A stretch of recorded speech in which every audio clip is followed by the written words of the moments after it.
Ακόμη και μια αγαπημένη δραστηριότητα στο σπίτι, όπως η παρακολούθηση τηλεόρασης, μπορεί να γίνει μονότονη μερικές φορές, ειδικά αν έχετε συνηθίσει να είστε παρέα με τους φίλους σας και να παρακολουθείτε μαζί.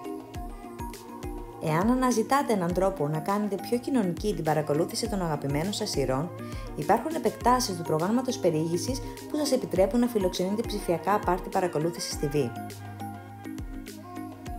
Για να χρησιμοποιήσετε αυτές τις εφαρμογές, θα χρειαστείτε τη δική σας συνδρομή για κάθε υπηρεσία και όλοι όσοι παρακολουθούν θα πρέπει να συνδεθούν στο δικό τους λογαριασμό. Ας δούμε όμως αναλυτικότερα ποιες είναι αυτές οι εφαρμογές. 1. Netflix Party. Το Netflix Party συγχρονίζει τα Steam σας με αυτά των φίλων σας και προσθέτει μια ζωντανή συνομιλία στη μία πλευρά της οθόνης. Η εφαρμογή προορίζεται για τη χρήση με το Netflix και είναι διαθέσιμη μόνο για Chrome. 2. Amazon Watch Party.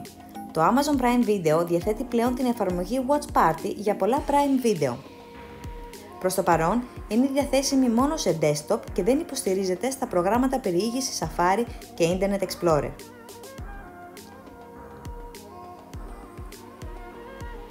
3. MetaStream.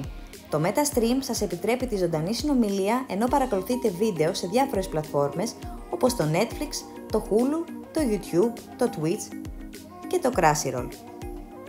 Η εφαρμογή εξακολουθεί να είναι σε beta έκδοση, οπότε πιθανόν να υπάρχουν κάποιες δυσκολίες στη χρήση της.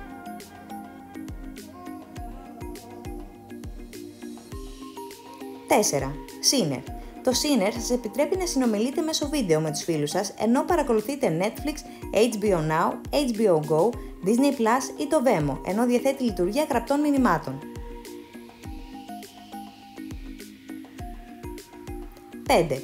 2-7. Το 2-7 διαθέτει δυνατότητα συνομιλίας μέσω βίντεο, αλλά υποστηρίζει περισσότερες υπηρεσίες.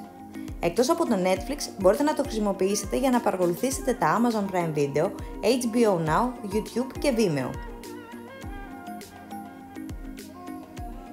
6. Hulu Watch Party.